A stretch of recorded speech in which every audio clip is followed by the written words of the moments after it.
आपका सीधा code compress हो जाएगा, मैक्स टू मैक्स बार बार कोड नहीं लिखना पड़ेगा। इसी के लिए फंक्शन की ज़रूरत पड़ती है in the programming language, right. तो आज सी लैंग्वेज में अगर मुझे, सिंपल सी बात है, उन लोगों ने इसी टाइप का स्ट्रक्चर बना दिया कि अगर आपको सिंपल हेलो भी लिखना हो तो आपको एक फंक्शन बनाना रहेगा। ये फंक्शन की बेसिक सिंटैक्स है। फंक्शन टॉपिक जब भी मैं मेरे लाइन टू लाइन, मतलब after the many more concepts when we will teach a function topic, after the function topic we all understand very easily what is function and how can access the function, how can call the function, etc etc। इसीलिए हम सीधा programming language में partially object oriented programming चालू करेंगे, ताकि उसके अंदर हमें फंक्शन बनाने की ज़रूरत नहीं है। हमें हेलो लिखना हो तो हम डायरेक्टली लिख सकते हैं, simple console.log print whatever PHP echo etcetera etcetera. वो जो partially object oriented programming language है, जिसके अंदर जो सारी एडवांस टेक्नोलॉजीज है, उन सारी एडवांस टेक्नोलॉजीज के अंदर आप ना क्लास ऑब्जेक्ट बनाने की ज़रूरत है, ना फंक्शन बनाने की ज़रूरत है। You can write print directly, okay. That's why this all languages are advance. But हमें हिस्ट्री पता होनी चाहिए कि सी क्या थी, सी प्लस प्लस क्या थी या क्या है, एंड जावा क्या है, और उसके बाद ये क्या है। क्योंकि अगर आपको, मैं एक सिंपल सी बात है, पार्शियली ओरिएंटेड अगर आप काम करोगे तो पार्शियली ओरिएंटेड लैंग्वेज बनी तो किससे होगी? ऑब्जेक्ट ओरिएंटेड लैंग्वेज से। अब ऑब्जेक्ट ओरिएंटेड लैंग्वेज किससे बनी होगी? प्रोसीजर ओरिएंटेड लैंग्वेज से।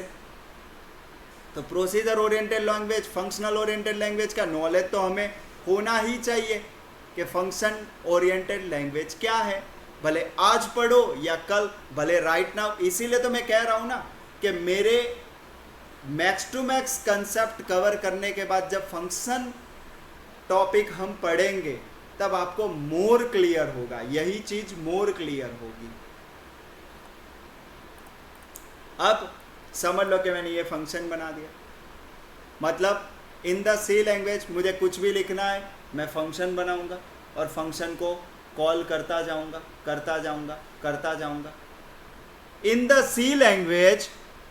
सी लैंग्वेज अगर आपको एक भी लाइन लिखनी हो तो भी आपको फंक्शन बनाना पड़ेगा और फंक्शन को कॉल करना ही पड़ेगा। अगर आपकी इच्छा है कि मुझे कोई फंक्शन नहीं बनाना, फिर भी आपको मेन फंक्शन तो बनाना ही पड़ेगा। उसका रीज़न यह है कि आप जितने भी बाकी के फंक्शन बनाओगे वो आपको कॉल करने पड़ेंगे, पर जो मेन फंक्शन है उसको आपको कॉल करने की ज़रूरत नहीं है, वो सिस्टम कॉल करेगी। मतलब जो सी प्रोग्रामिंग लैंग्वेज है, जहाँ आप रन करोगे file, compile source to machine and machine code को आप जब भी रन करोगे तो जब भी रन होगा वो पहले ही उस फाइल में क्या ढूंढेगा? सी फाइल में क्या ढूंढेगा? मेन फंक्शन को ढूंढेगा, क्योंकि उसको पता ही वहीं से चलेगा कि मुझे आउटपुट कहाँ से स्टार्ट करना है देना। अब उन्होंने क्यों ऐसी रचना क्यों बनाई? आप थिंक करो कि उन्होंने ऐसी क्यों रचना बनाई कि भाई मेन मेथड से ही प्रोग्रामिंग लैंग्वेज का स्टार्ट करना। तो एक सिंपल, आप थिंक करो, आपने 500 लाइन लिखी, उसमें आपने 100 फंक्शन बनाए, 100 फंक्शन इंटरनल कॉल किया आपने, पहले को दूसरे में, दूसरे को पांचवें में, पांचवें को सातवें में, सातवें को आठवें में, एक्सेट्रा एक्सेट्रा ऐसे कॉल कर दिया, ठीक है। अब समझ लो कि आप इस फाइल को रन करोगे तो इस फाइल को पता कैसे चलेगा कि मुझे सबसे पहला फंक्शन कौन सा कॉल करना है, क्योंकि आपने ये तो डिफाइन कहीं किया ही नहीं है कि सबसे पहला फंक्शन कौन सा कॉल करना है। मैं आपको एग्जांपल लेके समझाता हूँ, ये आपको ज़्यादा समझ आएगा। आप वेब डेवलपमेंट कर रहे हो, आप कोई वेबसाइट डिज़ाइन कर रहे हो, वेबसाइट के अंदर आपने 5 पेज डिज़ाइन किए, ABCDEFG, ठीक है। आपने ए फाइल के अंदर BCDEF की लिंक दी हुई है, बी फाइल में ABDFG की लिंक दी हुई है, सारी फाइल में इंटरनल लिंक्स दी हुई है यूजिंग एंकर टैग। पर आपने इस फोल्डर, इस वेबसाइट में ये तो डिसाइड ही नहीं किया कि सबसे पहली फाइल कौन सी रन होगी। तो इसीलिए हम जब लाइव करते हैं वेबसाइट तब हमें सेटअप करना होता है और वहाँ सेट करना होता है कि सबसे पहली फाइल index.html रन होगी। या कोई भी वेबसाइट फोल्डर बनाते हैं, कोई भी वेबसाइट बनाते हैं, उसमें हम पहली फाइल बनाते हैं index.html। तो जब भी हम फोल्डर को रन करेंगे, किसी भी वेबसाइट के फोल्डर को हम रन करेंगे किसी भी सर्वर पे, तो वो सबसे पहले index.html फाइल को उठाएगा और आउटपुट में देगा। तो उसी तरीके से सी लैंग्वेज में भी तो उनको पता चलना चाहिए ना। इतना सारा 5000 लाइन का कोड लिखा है, उसमें आपने 100 to more फंक्शंस बनाए हुए हैं, इंटरनल बहुत सारे फंक्शंस कॉल किए हुए हैं, तो उनको पता तो होना चाहिए कि भाई सबसे पहला फंक्शन कौन सा कॉल करूं। अब सी लैंग्वेज कहती है कि मैं बनाऊं, आप फंक्शन के बिना एक सिंगल लाइन नहीं लिख सकते। जैसे ये मैंने फंक्शन बनाया वैसे ही printf फंक्शन है। अभी मैंने समझाया कि आप printf को डायरेक्टली एक्सेस नहीं कर सकते, उसको भी आपको किसी के अंदर लिखना पड़ेगा। अब समझ लो कि ये मेन भी एक फंक्शन ही है, अब उसको भी समझ लो कि आप डायरेक्टली बाहर नहीं लिख सकते ना। जिस तरीके से printf नहीं लिख सकते उसी तरीके से ये भी आप नहीं लिख सकते, क्योंकि सी लैंग्वेज का स्ट्रक्चर ही ऐसा उन्होंने बनाया है। Procedure oriented language, functional oriented language. That's why all codes we will write in a particular function। अब समझ लो कि वही चीज मैं समझाऊंगा कि फंक्शंस बनाए, बहुत सारे फंक्शंस बनाए, पर्टिकुलर कोड फंक्शंस में लिखे, पर पर्टिकुलर फंक्शंस को मेन स्टार्ट कहाँ से करना है वो तो आपने डिसाइड ही नहीं किया। उसके लिए मेन चाहिए। अब मेन को आपको ऐसे कॉल करने की जरूरत नहीं है, ये कॉल अपने आप सी लैंग्वेज जिसने बनाई उनकी लाइब्रेरी में ऑलरेडी कॉल्ड ही है। जब भी आप कोई भी सी फाइल बनाओगे, सी लैंग्वेज की कोई भी फाइल बनाओगे, वो अपने आप मेन मेथड को कॉल करेगा। मेन मेथड में जो जो लिखा है वो आउटपुट देना चालू कर देगा। मतलब आपने जो 100 फंक्शंस बनाए थे वो आप मेन फंक्शन में कॉल कर सकते हो। पहला, जैसे कि आप सिंटैक्स पर मत गौर करो, क्योंकि मैं राइट नाउ मैं खुद गौर नहीं कर रहा। समझ लो कि मैंने इसमें राम लिखा है, इसमें एक PQR फंक्शन बनाया जिसमें मैंने सीता लिखा है। अब समझ लो कि ये फाइल बनी हुई है। इस फाइल को अगर आप रन करोगे तो आउटपुट क्या आएगा? तो वो तो मैंने जिस तरीके से आपको बताया, आपने वेब डेवलपमेंट एक वेबसाइट बनाई हुई है, आपने बी नाम की एक फाइल बनाई हुई है, एक सी नाम की फाइल बनाई हुई है और index.html नाम की फाइल बनाई हुई है जो आपकी मेन फाइल है। पर index.html में तो आपने कुछ लिखा ही नहीं। तो जब भी आप वेबसाइट को रन करोगे तो सबसे पहला कुछ आएगा ही नहीं, आउटपुट ही कुछ नहीं आएगा। मतलब इसको आपको क्या करना पड़ेगा? कॉल करना पड़ेगा। अगर आपको राम चाहिए तो फंक्शन को कॉल करना पड़ेगा। अगर सीता चाहिए तो PQR को कॉल करना पड़ेगा। अगर आप ऐसा चाहते हो कि मैं इसको इधर कॉल कर दूं और इसको ही इधर कॉल करूं तो भी चलेगा। ये हमारा कंसर्न है कि हम प्रोग्राम को कैसे लिखेंगे। Right now I am giving only and only that what is functional oriented language, procedure oriented language, object oriented language and partially oriented language. I hope कि आपको थोड़ा बहुत फंक्शनल ओरिएंटेड प्रोग्रामिंग क्या है समझ आया होगा। अब अगर हम बात करें प्रोसीजर ओरिएंटेड लैंग्वेज की, सी लैंग्वेज की, तो सी लैंग्वेज में क्या ड्रॉबैक था? तो सी लैंग्वेज में आप कोई भी प्रोजेक्ट बनाओ तो पूरे प्रोजेक्ट में फाइल सिर्फ एक ही बनेगी। मतलब अगर आप, जैसे कि आप कोई वेबसाइट बना रहे हो और आपको अगर कोई बोले कि आपको सिर्फ एक ही पेज बनाना है और एक ही पेज में home, about, service, contact us सभी का कोड लिखना है, सिंपल यार, कितना कॉम्प्लेक्सिटी क्रिएट हो जाएगा, कितना टाइम कंज्यूमिंग हो जाएगा। कोड कॉम्प्लेक्सिटी, टाइम कॉम्प्लेक्सिटी कितनी बढ़ जाएगी। बस वही चीज़ सी प्रोग्रामिंग लैंग्वेज में है।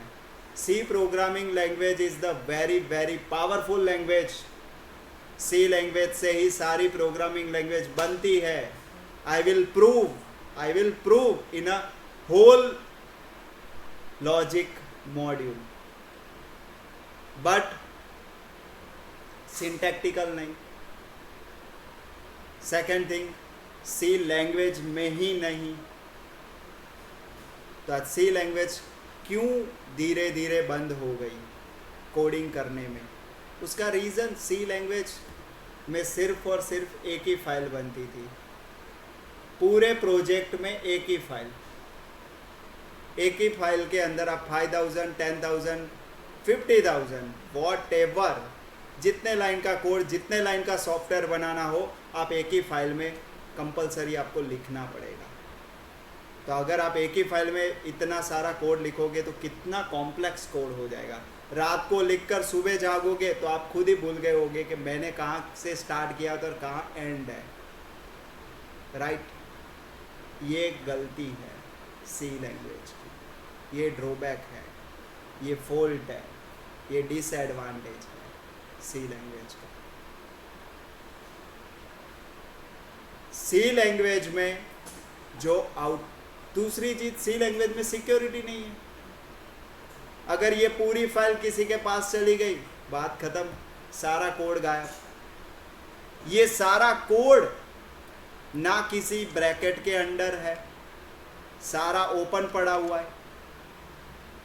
मतलब कहने का पर्पस मैं बता दूं, 500 से ज़्यादा आतंकवादी है, रास्ते पे बाहर ही भटक रहे हैं। ये मेरा फाइल है और एक ही फाइल में ये बाहर भटक रहे हैं।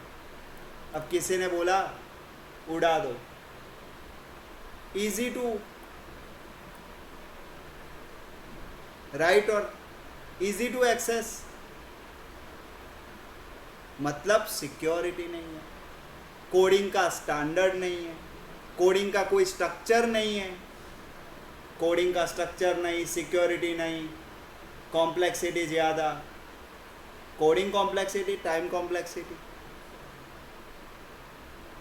इसीलिए सी लैंग्वेज से ऊपर C++ प्रोग्रामिंग लैंग्वेज की ज़रूरत पड़ती है। C++ प्रोग्रामिंग लैंग्वेज क्या है? तो C++ प्रोग्रामिंग लैंग्वेज है procedure oriented plus object oriented language. तो चलो, प्रोसीजर ओरिएंटेड तो आपको समझ आया, फंक्शनल ओरिएंटेड तो आपको समझ आया, पर ऑब्जेक्ट ओरिएंटेड लैंग्वेज क्या है? तो कि ऑब्जेक्ट ओरिएंटेड लैंग्वेज मतलब ये सारे ड्रॉबैक का सॉल्यूशंस मतलब इधर सिक्योरिटी नहीं है, उधर सिक्योरिटी होगी, इधर स्ट्रक्चर नहीं है, उधर स्ट्रक्चर होगा, इधर एक ही फाइल में सारा लिखना पड़ता है, उधर आप create the more then file and distribute the code and standard code कर सकते हो। आप फाइल का नाम पर्टिकुलर कोड के हिसाब से लिख सकते हो और आप याद रख सकते हो कि इस फाइल में इस रिगार्डिंग ही कोड होगा, इस फाइल में इस रिगार्डिंग ही कोड होगा, एक्सेट्रा एक्सेट्रा। मतलब आपको कोड का स्टैंडर्ड मिल रहा है, सिक्योरिटी मिल रही है, एक्सेस मॉडिफायर, उप्स कंसेप्ट जैसे कंसेप्ट मिल रहे हैं। नो डाउट आपको अभी ये नहीं समझ आएगा, पर समझ लो कि ये security, more than security, give the more than security to compare the C language.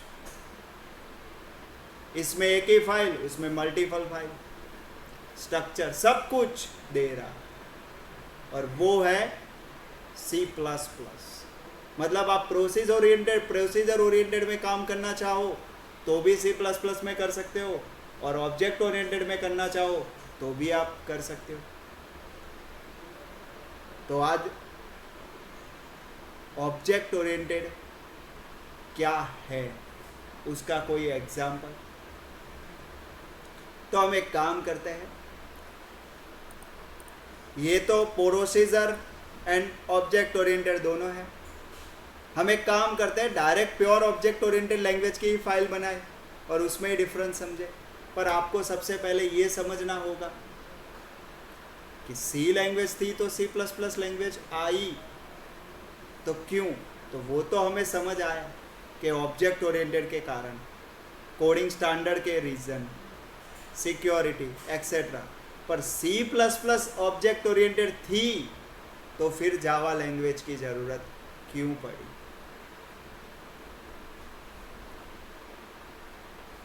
तो सबसे पहले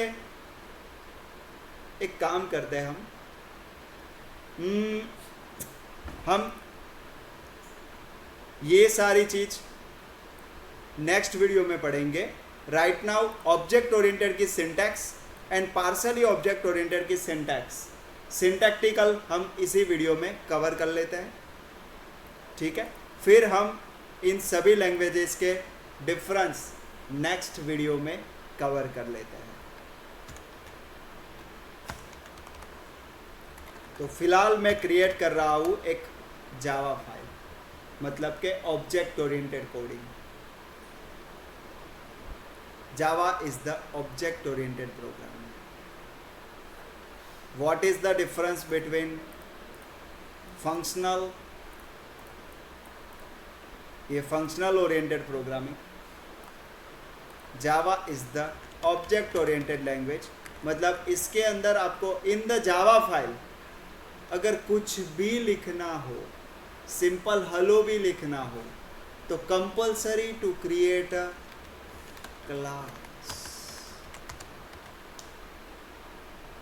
compulsory to create a class.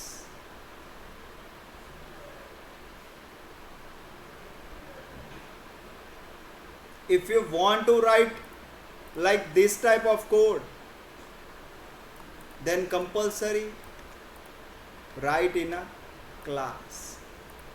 अब समझ लो सिंपल सी बात, अगर ऑब्जेक्ट ओरिएंटेड की बात करें तो कोड क्लास में लिखना होता है। क्लास के अंदर समझ लो कि जावा के अंदर हेलो लिखने के लिए ये क्या है वो सब कुछ बाद की बात है, बाकी तो हम particular each and everything we will learn in a very depth, system.out.println run। अब डियर इसमें आपको पता हो तो मैंने ये चीज़ बाहर लिखी थी और हमें इश्यू हुआ था समझने में कि बाहर नहीं लिख सकते क्योंकि कोई भी चीज़ फंक्शन में लिखनी होती है। वही उसी तरीके से इन द जावा लैंग्वेज कोई भी चीज़ क्लास में पर क्लास के अंदर भी, बाहर नहीं, डायरेक्ट नहीं। सारी चीज कभी ना कभी कोई भी प्रोग्रामिंग लैंग्वेज में जो पार्शियली ऑब्जेक्ट ओरिएंटेड नहीं है, functional and object oriented programming है, सारी चीज किस में लिख सकते हैं? फंक्शन। क्योंकि पूरी प्रोग्रामिंग लैंग्वेज के अंदर एक टॉपिक एक ऐसा है जिसको आप जरूरत के हिसाब से कॉल कर सकते हो, और वो टॉपिक है फंक्शन। आज समझ लो, मेरा ये स्प्रिंग बूट का प्रोजेक्ट,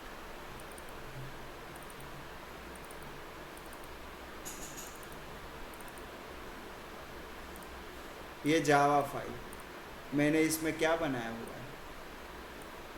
ये क्या है? फंक्शन। अभी आपको सब मतलब नहीं समझ आएगा, पर ये क्या है? क्लास। ये क्या है? फंक्शन। फंक्शन मतलब अगर आप क्लास के अंदर लिख रहे हो तो इसको हम मेथड कहेंगे। मेथड एंड फंक्शन के बीच में क्या डिफरेंस है? We will learn after the lecture, after this video. तो इतना तो क्लियर है कि किसी भी प्रोग्रामिंग लैंग्वेज में अगर आपको कुछ भी लिखना है तो compulsory to write in a method और फंक्शन, क्योंकि फंक्शन और मेथड ही एक ऐसा कंसेप्ट है जिसको आप कॉल करो तो ही कॉल होगा। Partially object oriented language is totally different. In the partially object oriented language, you can write directly hello, you can write in a function and call the function, you can write in a class with method, etc. etc.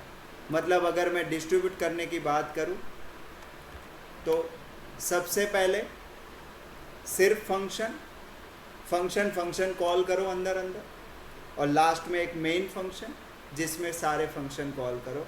एक ये हो गई हमारी programming language. अगर हम second बात करें तो क्लास बनाओ, पर क्लास के अंदर भी कंपलसरी किसके अंदर लिखो?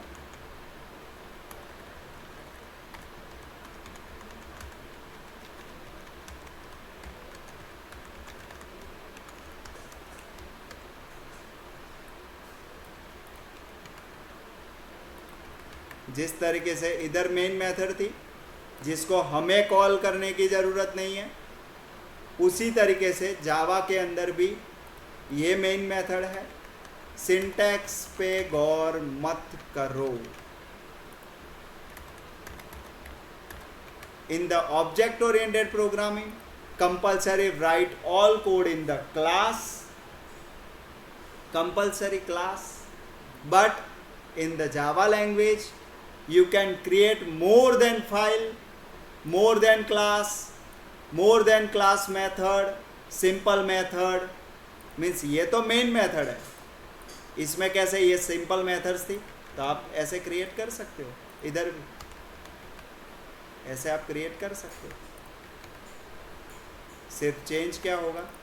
सिंटैक्स, प्रिंटफ की जगह, बाकी सब सेम, सब सेम,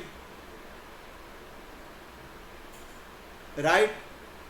मतलब एक लैंग्वेज जिसमें सारा फंक्शन में काम होता है, दूसरी लैंग्वेज जिसमें class object, class function, class method, और मल्टीपल फाइल बना सकते हो आप।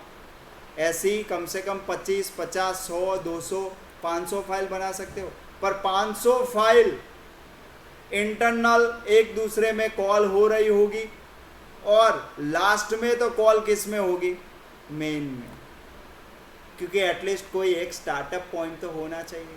तो in the Java programming language startup point is this main method. Means ऐसे ही भले आप 5000 फाइल बना सकते हो, उस 5000 लाइन में ऐसे 500 मेथड्स बना सकते हो, इंटरनल आप कॉल करवा सकते हो, पर लास्ट में आपको सारी कोडिंग को कॉल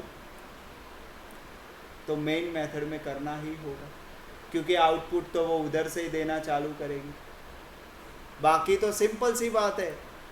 अभी राइट नाउ अगर आप इस फाइल को रन करोगे, सिंपल, अगर मैं इसी की बात करूं, इधर मैंने ये मेथड बनाई हुई है, इधर मैंने ये मेथड बनाई हुई है, इसको मैंने इसमें कॉल किया हुआ है। अगर मैं इस फाइल को रन करूं तो आउटपुट क्या आएगा? सिर्फ और सिर्फ राम, और वो भी राम कौन सा वाला? ये वाला राम। और अगर मैं इसको भी निकाल दूं तो क्या आउटपुट आएगा? कुछ नहीं, क्योंकि ये मैंने सिर्फ बनाए हुए हैं, इसको मैंने इधर कॉल तो किए ही नहीं है, जैसे मैंने इसको इधर कॉल किए थे। राइट और रॉन्ग? क्योंकि फंक्शन मेथड एक ऐसी चीज है कि जिसको कॉल करो तो ही वो कॉल होगी। That's it. दोनों लैंग्वेज में डिफरेंस तो क्या आया? सिर्फ कोडिंग का स्ट्रक्चर डिफरेंस हुआ, कोडिंग स्ट्रक्चर वाइज हो गया। इसमें सिर्फ एक ही फाइल में, इसमें आप बहुत सारी फाइल बना सकते हो, बहुत सारी फाइल के साथ बहुत सारी मेथड्स बना सकते हो, बहुत सारी मेथड के साथ you can access in the main method what you want etcetera etcetera. ये हो गई आपकी pure object oriented language. No doubt ये भी चीज़ हम सारी डेप्थ में जैसे जैसे हमारा लॉजिक मॉड्यूल चलता जाएगा वैसे वैसे ये चीज़ क्लियर होती जाएगी। राइट। उसके बाद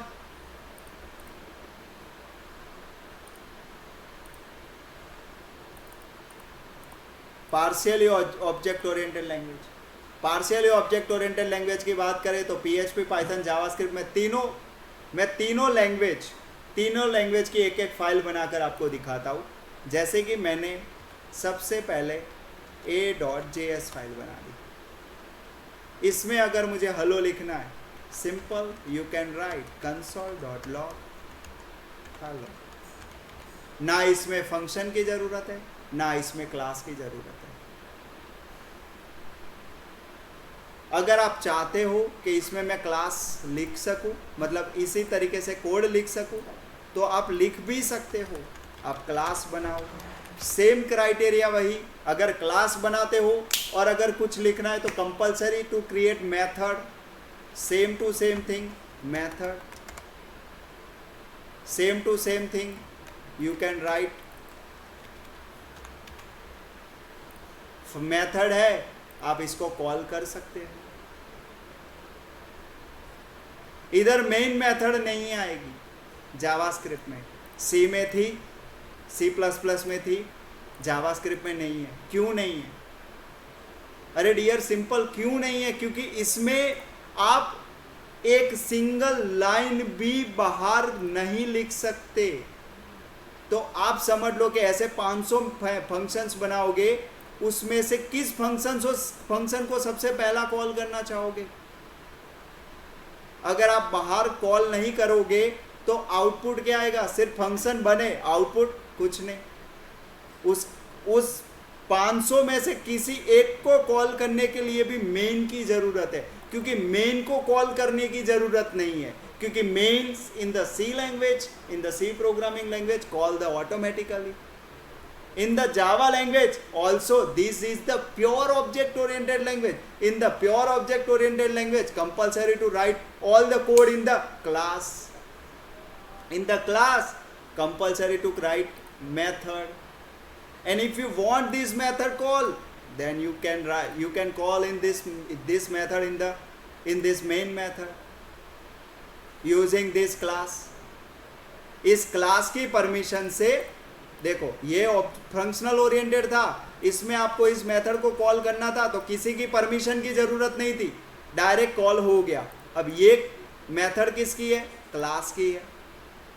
अगर आपको इस मेथड को अंदर कॉल करना है, क्लास की परमिशन लेनी पड़ेगी। ये क्या लिख रहा हूँ वो छोड़ दो, यूजिंग क्लास की परमिशन से मैं इस मेथड को कॉल करूँगा। मतलब ये हो गया ऑब्जेक्ट ओरिएंटेड प्रोग्रामिंग।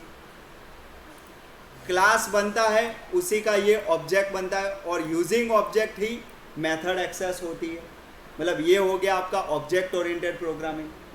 मतलब ऑब्जेक्ट ओरिएंटेड प्रोग्रामिंग में किसी भी एक क्लास में से दूसरे क्लास में कोई भी मेथड को एक्सेस करनी हो तो आप यूजिंग ऑब्जेक्ट एक्सेस कर सकते हो। ये कोडिंग स्ट्रक्चर वाइज हो गया आपका। अब बात आई एडवांस लैंग्वेज की। मतलब के पार्शियली ऑब्जेक्ट ओरिएंटेड। इसमें आप बाहर ही डायरेक्ट लिख सकते हो, तो इधर मेन मेथड की जरूरत ही कहाँ है। इसमें तो मेन मेथड की क्यों जरूरत थी, क्योंकि आप बाहर कुछ नहीं लिख सकते। ये मैंने जो मेथड एक्सेस की, ये मेथड एक्सेस करने के लिए मुझे मेन मेथड की ज़रूरत है, पर इसमें तो मैं अगर मुझे इसको एक्सेस करना है तो मैं बाहर लिख सकता हूँ। मुझे मेन मेथड की आवश्यकता ही क्या है, क्योंकि मैं बाहर कुछ ना डायरेक्टली कोई ना कोई कोड लिख ही सकता हूँ और ये मैं एक्सेस कर भी सकता हूँ। मैं बाहर डायरेक्ट ये लिख सकता हूँ तो मैं इस मेथड को भी डायरेक्ट एक्सेस कर सकता हूँ। मैं डायरेक्ट फंक्शन बना भी सकता हूँ, मतलब जो सी लैंग्वेज में किया हुआ है वही चीज़ मैं इधर भी कर सकता हूँ। मैंने एक सिंपल सा मेथड फंक्शंस बना दिया और इसको मैं डायरेक्टली बाहर कॉल भी कर सकता हूँ। इसमें ना मुझे कोई मेन मेथड की ज़रूरत है। तो ये 3 डिफरेंट है प्रोग्रामिंग लैंग्वेज में। सेम थिंग अगर आप सेम कोड अगर मैं पाइथन में लिख दूँ, सेम कोड, सिर्फ सिंटैक्स चेंज होगी। a.py सेम पेस्ट, देखो मैंने पेस्ट ही कर दिया सिंपल। सिर्फ console.log की जगह उस लैंग्वेज में जो जो चीज़ चेंज होगी, जैसे कि उसमें प्रिंट मेथड आती है, उसमें क्लास में ब्रैकेट नहीं आते, मतलब कहीं पर भी पाइथन में ब्रैकेट नहीं आते, तो मैंने ये ब्रैकेट हटा दिए। उसमें सेमीकोलन आता है। इसमें मेथड बनाओ तो डेफ लिखना होता है, इधर आर्ग्यूमेंट में सेल्फ लिखना होता है। वो क्यों है, मैं एक की चीज़ बार बार बोलूँगा कि आप सिंटैक्स पे गौर मत करो, सिर्फ कंसेप्ट पे गौर करो। प्रिंट,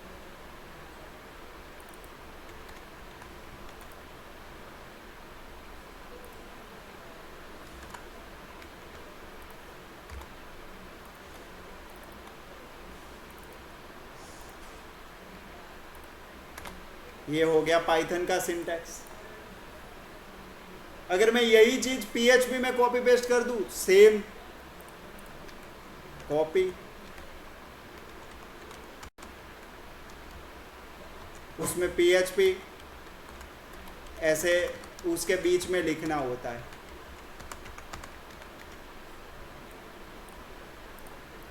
console.log की जगह उसमें आएगा इको सेमीकोलन मस्ट रिक्वायर्ड।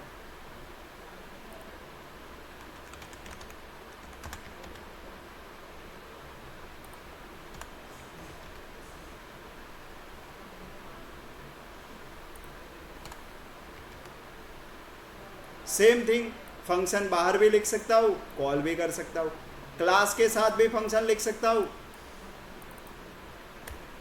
उसमें डॉलर आएगा, वेयर नहीं आएगा, डॉलर।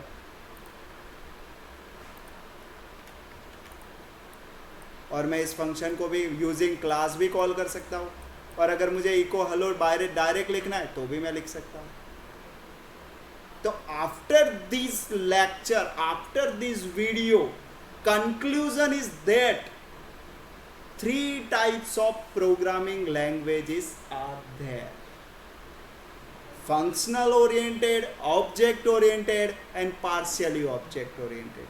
फंक्शनल ओरिएंटेड मतलब आप फंक्शन बनाओ, विदाउट फंक्शन आप कुछ नहीं कर सकते। अगर आपको एक फंक्शन बनाकर उसको भी कॉल करना होगा तो आप कॉल कर सकते हो, पर अगर आपको पूरे फाइल का आउटपुट चाहिए तो एटलीस्ट मेन मेथड चाहिए, कोई स्टार्टअप पॉइंट चाहिए। मतलब आप फंक्शनल के बिना कुछ कर ही नहीं सकते, वो हो गया फंक्शनल ओरिएंटेड। अगर जावा की मैं बात करूं, ऑब्जेक्ट ओरिएंटेड मतलब क्लास कंपलसरी, ऐसे आप लिख ही नहीं सकते। अगर मैं इसको रन करूं तो सिंटैक्टिकल एरर आ जाएगी। जावा में कुछ भी करना हो, कंपलसरी टू क्रिएट क्लास। अब आप बोलोगे सर आउटपुट तो ऐसे ही आ रहा है, ये क्यों बनाऊँ? डियर, इसमें कोड सिक्योर हो गया। क्लास, विदाउट क्लास की परमिशन आप इन फंक्शन मेथड को एक्सेस नहीं कर पाओगे। दूसरी चीज़, आप ऐसे बहुत सारे क्लास बना सकते हो, बहुत सारी फाइल्स बना सकते हो। एक क्लास को दूसरे क्लास में, एक फाइल को दूसरी फाइल में एक्सेस कर सकते हो, लास्ट में एक फाइल में एक्सेस करके पूरे प्रोग्राम को डिस्ट्रीब्यूट कर सकते हो। सिक्योरिटी आ गई जो सी में नहीं थी। एक फाइल में सब कुछ लिखना होता था, इसमें कोडिंग स्ट्रक्चर वाइज हो गया, जितना फाइल बनाना है उतना बना सकते हो, and you can access internally. Security आ गई। बहुत कुछ ऐसी चीजें हैं, छोटी छोटी चीज जो मैं नहीं बोल रहा हूं, जो चीज daily, day by day I will teach in a depth. Then partially object oriented language. In the partially object oriented language, same thing. This.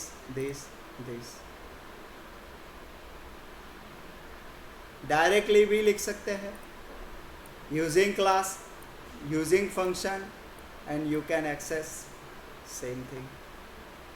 I hope कि ये कंसेप्ट आपको क्लियर हो गया होगा. Thank you so much.